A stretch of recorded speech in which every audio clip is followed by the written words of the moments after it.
Hello, and welcome to Recipes with Ben. With the holidays right around the corner, I thought I would show you how easy it is to make your own pumpkin puree from scratch. In my experience, when I did this to make a pumpkin pie, it added a whole new depth of flavor when compared to using pumpkin puree from a can. So to begin, you'll need any pumpkin that's meant for baking. So don't use pumpkins that are grown specifically for carving during jack-o'-lantern season, as they aren't grown for their flavor. So for this example, what I'm going to use is a sugar baby pumpkin that I got from the farm stand. So the first step in this process is to cut the pumpkin in half with a big sharp knife, starting at the stem and moving towards the bottom of the pumpkin. And then repeat on the other side until it can be easily broken into two halves, revealing the seeds and guts inside.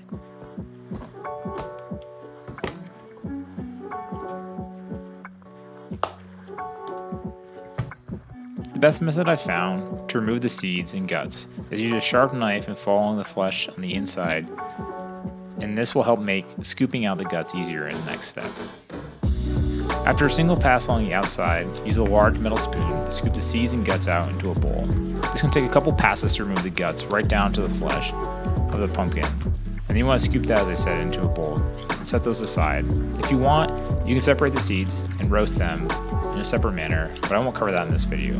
But I do say they are tasty. So then take the pumpkins and place them face down on a baking tray that's been lined with tinfoil at a time.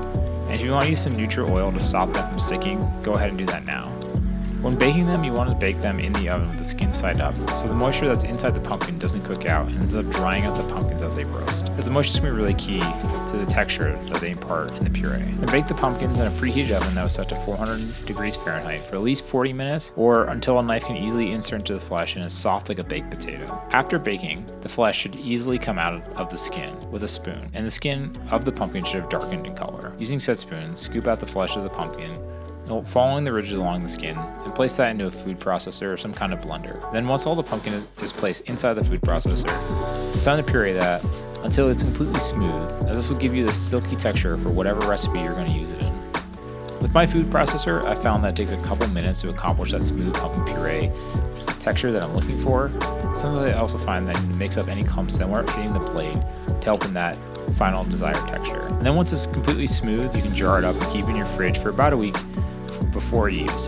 So let me know down in the comments what you want to make with your homemade pumpkin puree. And my recommendations are as follows: either use it in a pumpkin pie, or make a pumpkin soup, or finally just some kind of pumpkin bread or pumpkin muffin. So with all that said, thank you so much for watching. Smash that like button, and don't forget to subscribe so you don't miss the next video. I'll see you again soon.